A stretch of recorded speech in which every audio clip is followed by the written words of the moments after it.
Hi guys, this is Suvarna. Welcome to Suman TV. So right now నేను MSSS industries private లిమిటెడ్లో ఉన్నాను. And container houses గురించి ఎప్పుడు మాట్లాడుతూ ఉంటారు భాస్కర్ గారు. బట్ ఈరోజు ఒక కొత్త కాన్సెప్ట్తో, కొత్త ఐడియాతో మన ముందుకు వచ్చేస్తున్నారని మనకు తెలుస్తూ ఉంది. బేసికల్గా మనందరి లైఫ్లో కూడా ఒక ఐడియా జీవితాన్ని మార్చేస్తూ ఉంటుంది. బట్ గత కొన్ని సంవత్సరాల నుంచి ఎన్నో కంటైనర్ హౌసెస్ ఇస్తూ బిజినెస్ అయితే డెవలప్ చేసుకుంటూ మార్క్ క్రియేట్ చేశారు. బట్ ఈ కొత్త ఐడియా ఏంటి, కస్టమర్స్కి ఏ విధంగా ఉపయోగపడుతుంది, ఆయనతోనే మాట్లాడి తెలిసేసుకుందాం. నేనైతే చాలా క్యూరియస్గా ఉన్నాను. భాస్కర్ గారు హాయ్. Hi madam. నమస్తే. నమస్తే. యా, సో ఒక ఐడియా జీవితాన్ని మార్చేస్తుంది, అది అందరికీ తెలుసు. కానీ మీరు ఇప్పుడు మీ దగ్గర ఎవరైతే క్లయింట్స్ మీ దగ్గర కొంటున్నారో వాళ్ళందరూ కష్టాల్లో ఉన్నా కూడా, వాళ్ళకి ఏమైనా సమస్యలు వచ్చినా కూడా వాళ్ళకి ఒక సొల్యూషన్ తెచ్చే దిశగా ఒక ఆలోచన చేశారని విన్నాం.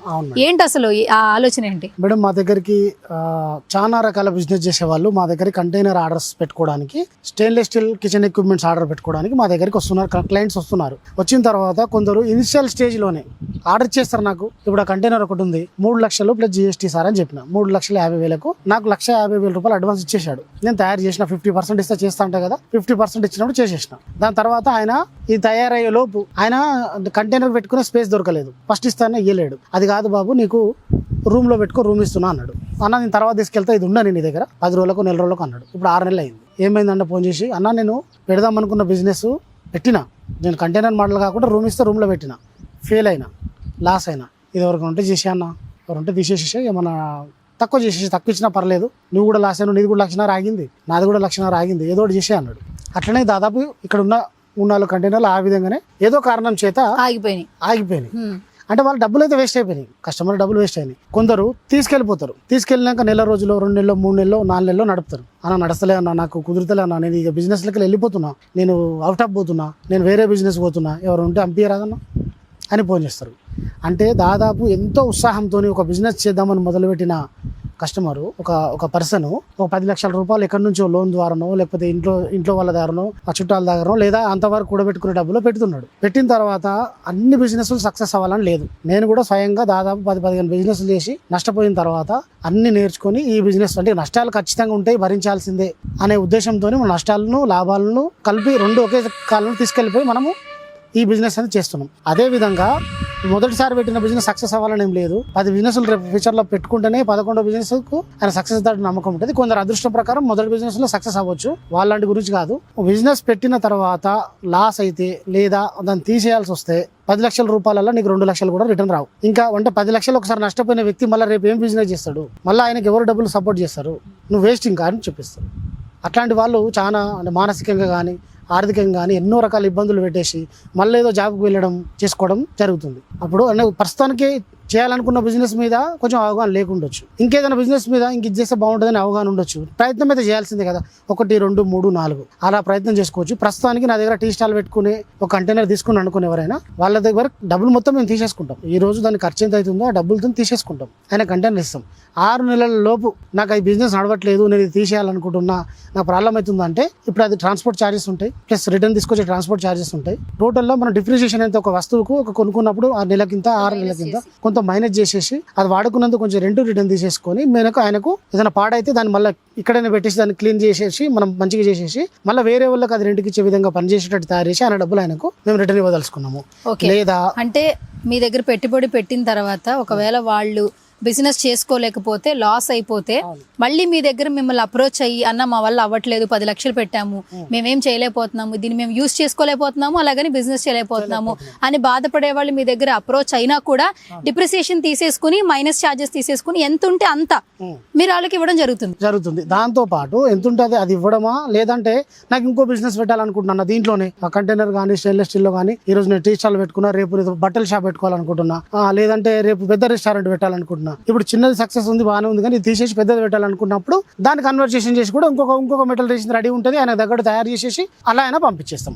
ఓకే, అంటే ఇప్పుడు వాళ్ళు పెట్టిన పెట్టుబడి అయితే ఎక్కడ లాస్ అవ్వట్లేదు, ఒక ఐడియా ఇస్తున్నారు, దట్టు మీరు సపోర్ట్ చేస్తున్నాం. Okay, super. అంటే నేను ఏమంటున్నా, లాస్ అవ్వద్దు అని నా ఉద్దేశం. లాస్ అవుతారు చాలా మంది, నేను చూస్తున్నా కదా. ఇప్పుడు నేను 4 సంవత్సరాల నుంచి ఓన్లీ కంటైనర్ చేస్తున్నా, స్టెయిన్లెస్ స్టీల్ 6-7 సంవత్సరాలు, బిజినెస్ అనేది 10 సంవత్సరాలు దాటింది. నేను చూస్తున్నా కదా, పెట్టడము 1 నెల 2 నెలలు కాగానే మూసేయడము, దాని తర్వాత వాళ్ళు ఇంకా డిప్రెషన్కి వెళ్ళడం, ఇంకేదో చేయడము. కొందరు సస్టైన్ అవుతారు, కొందరు కారు. వీళ్ళందరినీ దృష్టిలో పెట్టుకొని మనం ఈ రకంగా మనం దీన్ని తీసుకురావడం జరిగింది. ఇప్పుడు మీరు ఇలా చేయడం వల్ల ఏంటంటే ఫస్ట్ వాళ్ళు ఒక హోటల్ బిజినెస్ పెట్టినా అది లాస్ అయినా నెక్స్ట్ ఇంకేదైనా ఒక టీ స్టాలో బొటిక్కో ఏదో ఒకటి లేదా ఎక్కడైనా ఊర్లో ఏదో ఒక చిన్న డ్రీమ్ హౌస్ లాగా ఒక సింగిల్ రూమ్ తీసుకోవాలనుకున్నా కూడా మాడిఫై చేసుకోవచ్చు. అంటే ఒకసారి పెట్టిన డబ్బు ఇది పోతుందన్న భయం అయితే మీ దగ్గర లేదు. MSSS కి వచ్చేయచ్చు, హ్యాపీగా క్లియర్ చేసుకోవచ్చు. ఉన్న ఒకటే 10 లక్షలతోని దాదాపు నువ్వు సక్సెస్ అయ్యేంత వరకు ఫస్ట్ బిజినెస్ ఫెయిల్ అయింది, కొంచెం డిప్రిసియేషన్ అమౌంట్ పోయింది. ఒకవేళ నువ్వే అట్లే ఉంచుకుంటే కొంచెం డిప్రిసియేషన్ మిగులుతుంది. నీకు 2 లక్షలు మిగిలేదు కాస్త 2 లక్షలే కట్ అవుతుంది. ఇంకో 8 లక్షలు ఉంది, ఇంకొక బిజినెస్కి వెళ్తావు. ఒక దాదాపు 4-5 బిజినెస్లు ఆ ఉన్న అమౌంట్తోనే మీరు రిపీటెడ్గా చేసుకొని దేంట్లో ఒక సక్సెస్ అవుతారు కదా. అంటే ఎట్టి పరిస్థితిలో ఒక బిజినెస్ చేయాలనుకున్న పర్సన్ను ఎన్నిసార్లు ఫెయిల్ అయినా సక్సెస్ చేయడానికి కావాల్సిన సపోర్ట్ మేము ఇవ్వాలనుకుంటాం. చైనాలో చూస్తే మొత్తం అంతా కంటైనర్ హౌసెస్ మీద అంతా రన్ అయిపోతూ ఉంటుంది. అంటే మొత్తం బండ్లలో ఎక్కించుకుంటారు. కొన్ని మనం చైనా కంట్రీస్ నుంచి కొన్ని ప్రొడక్ట్స్ మనం తెచ్చుకుంటాం, మనకు నచ్చుతాయి కొన్ని. ఫ్యూచర్ ఇప్పుడు ఎట్లా వస్తుందని అందరూ అవుతున్నారో, టెక్నాలజీ అభివృద్ధి చెందుతుందని, ఇంకా చాలా అప్డేట్స్ జరుగుతాయి మనకు కూడా అని ఆలోచన వస్తుంది.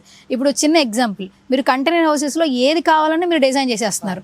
ఇప్పుడు ఇన్ ఫ్యూచర్ ఎక్కువ ఖర్చు పెట్టేదంటే ప్రతి ఇంట్లో పెళ్ళిళ్ళకి, ఫంక్షన్స్కి ఎక్కువ ఖర్చు పెడుతుంటాం. సో పెళ్లి మండపాలకి ఇప్పుడు ల్యాక్స్లో ఖర్చు పెడుతున్నారు డబ్బులు అనేవి. వాళ్ళు రెంట్లకి ఇస్తున్నారు, ఫుడ్కి, అకామిడేషన్కి ఇంకా ఎక్కువ అయిపోతుంది.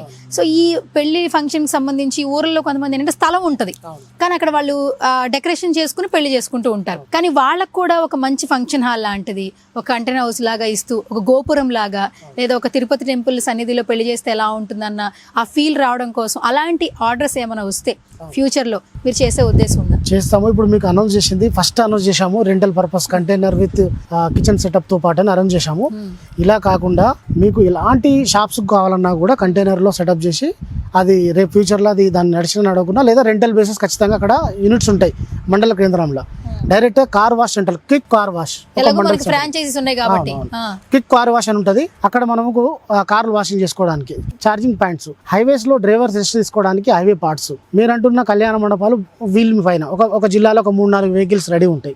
ఎవరైనా ఆన్ ది స్పాట్ వీల్ వెళ్ళిపోతుంది. అది కూడా మనం మ్యానుఫ్యాక్చరింగ్ చేయబోతున్నాం, త్వరలో రిలీజ్ చేస్తాం. ఇప్పుడు క్యారవాన్స్ ఎవరైనా బర్త్డే చేసుకోవాలనుకున్నా కూడా, చిన్న బర్త్డే చేసుకోవాలన్నా, చిన్న ఏదన్నా మనం సర్ప్రైజ్ ఇవ్వాలనుకున్న పెద్ద మనుషులకు, ఎప్పుడు నా ఎన్ఆర్ఐ కానీ హైదరాబాద్ ఉండే వాళ్ళు కానీ వీరికి ఫ్రెండ్స్ కైనా మీకు సర్ప్రైజ్ చేయాలనుకున్నప్పుడు క్యారవాన్స్ ఉంటాయి. తక్కువ రెంట్ పర్ డేకి, తక్కువ రెంట్లో మనం దాదాపు ఏపీ తెలంగాణకు గాను 150 నుంచి 200 కంటైనర్లు మనం తేబోతున్నాం రెంటల్ పర్పస్.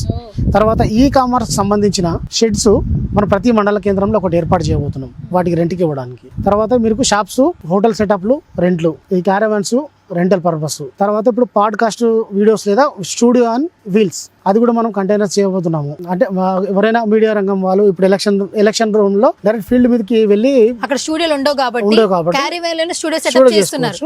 బయట సెటప్ అంతా మీకు బయట జనాలు చూసుకునే విధంగా బయట స్క్రీన్ ఉంటుంది, వీళ్ళు కూడా చూసుకోవచ్చు. ఆ రకంగా సెటప్ చేస్తున్నాము. అన్ని రకాలుగా ఈ MS అండ్ SS వస్తువులన్నీ కూడా రెంటల్ బేసిస్ లో దొరికే విధంగా తయారు చేస్తాం. సూపర్. మరి ఆ బడ్జెట్స్ ఎలా ఉండబోతున్నాయి? ఇప్పుడు మిగతా ఇప్పుడు రెంటల్ అన్నారు, అవి ప్రతి ఒక్కరు అఫోర్డ్ చేసేలాగానే ఉంటాయా? ప్రతి ఒక్కరు అఫోర్డ్ చేయాలంటే నేను ఏమంటాను, ఎవరైనా బిజినెస్ పెట్టడానికి 20 లక్షల నుంచి 30 లక్షల నుంచి ₹1,00,00,000 కూడా పెడుతున్నారు. ₹1,00,00,000 పెట్టిన తర్వాత బిజినెస్ నడవకపోతే నష్టం జరుగుతుంది అనే ఆలోచనతో కొందరు పెట్టడం కూడా మానేస్తున్నారు. మన దగ్గర ఏంటంటే బైబ్యాక్ గ్యారంటీ అయితే ఉంటుంది కదా, రెంటల్ పర్పస్ ప్లస్ ఇంకోటి రెంటల్ పర్పస్ ఉంటుంది. రెంట్ మాత్రమే కట్ చేసుకుంటారు. కానీ ఇప్పుడు ఏపీ తెలంగాణ వ్యాప్తంగా నేను అందరికీ ఇంటికి వెళ్ళి నేను రికవరీకి ఇబ్బంది అవుతుంది కాబట్టి నా దగ్గర మాత్రం ఫుల్ అమౌంట్ దానికి డిపాజిట్ చేయాలి. నడవని రోజు దాని రిపేర్ ఖర్చులు, ట్రాన్స్పోర్ట్ ఖర్చులు, ఇన్స్టాలేషన్ ఖర్చులు, అన్ఇన్స్టాలేషన్ ఖర్చులు డిడక్షన్ చేసి మనం డబ్బులు తిరిగి ఇచ్చేస్తాం. గైస్ చూస్తున్నారు కదా, మీరు ఏదైనా బిజినెస్ చేయాలనుకున్నారనుకోండి 5 to 10 lakhs ఖచ్చితంగా కంటైనర్ హౌస్ కి పెట్టాల్సిందే. ఎందుకంటే లావిష్ గా ఉంటుంది బిజినెస్ అనేది ఎక్స్పాండ్ చేసుకోవడానికి. అట్లీస్ట్ 3 lakhs లోనే బిజినెస్ స్టార్ట్ చేయాలనుకున్నారనుకోండి, ఒక చిన్న కంటైనర్ హౌస్ లో ఒక ఫుడ్ కోర్ట్ పెట్టాలనుకున్నారు. సో కొన్ని సంవత్సరాల తర్వాత, నెలల తర్వాత బిజినెస్ జరగక కంటైనర్ హౌసెస్ అనేది మనం యూజ్ చేయం. చాలా సందర్భాల్లో మనం అనుకునేది మధ్యలో ఆగిపోతూ ఉంటుంది. అలాంటి వాళ్ళకు కూడా MSSS ఇండస్ట్రీస్ ప్రైవేట్ లిమిటెడ్ వాళ్ళు మేమున్నామని హామీ ఇస్తున్నారు. ఒకవేళ మీరు డబ్బులు కట్టి కంటైనర్ హౌస్ తీసుకున్న తర్వాత బిజినెస్ ఆగిపోయినా కూడా వాళ్ళను సంప్రదిస్తే వాళ్ళు ఏవైతే మైనస్ ఛార్జెస్ ఉన్నాయో అవి తీసేసి, సో మీకు ఎంతో కొంత బయట ఆ కంటైనర్ హౌస్ అయితే మనం బయట అమ్ముకోవడానికి కుదరదు కాబట్టి వాళ్ళే మళ్ళీ రీసేల్ చేసుకోవడం జరుగుతుంది. దానికి ఎంతైతే కాస్ట్ అవుతుందో ఆ కాస్ట్ మీకు ఇవ్వడం జరుగుతుంది. అండ్ సెకండ్ పాయింట్ ఏంటంటే చాలా మంది బిజినెస్ స్టార్ట్ చేసేటప్పుడు చేసేద్దాం అది ఏదైనా అప్పులు చేసినా కూడా డబ్బులు ఎక్కువ పెట్టి చేస్తూ ఉంటారు. బట్ తర్వాత ఆ బిజినెస్ సక్సెస్ అవ్వకపోతే అప్పులు తీర్చలేక చాలా మంది స్ట్రెస్ లోకి వెళ్ళిపోతూ ఉంటారు. అలాంటి వాళ్ళు ఒక ట్రైల్ వేద్దాం అనుకున్నప్పుడు రెంటల్ పర్పస్ కి వెళ్ళడం ఈజీ పని. ఎందుకంటే ఒక ఆలోచన వచ్చి ఒక మంచి కంటైనర్ హౌస్ బిజినెస్ ఏం స్టార్ట్ చేయాలనుకున్నామో ఒక 2 నెలలు రెంటల్ పర్పస్ ఇచ్చే ఫెసిలిటీ కూడా మనకి ఎంఎస్ఎస్ఎస్ వాళ్ళు ఇస్తూ ఉన్నారండి. సో బిజినెస్ ఏదైనా ప్రాఫిట్ మీరు పెట్టినా మీకు ప్రాఫిట్ వచ్చేలా మాత్రం మనకి భాస్కర్ గారు మంచిగా ఐడియాస్ ఇవ్వడం జరుగుతుంది. ఎక్కడ ఏ బిజినెస్ స్టార్ట్ చేసినా కంటైనర్ హౌస్ కావాలంటే మాత్రం కింద స్క్రోల్ అవుతున్న నెంబర్స్కి హ్యాపీగా కాల్ చేసేయచ్చు.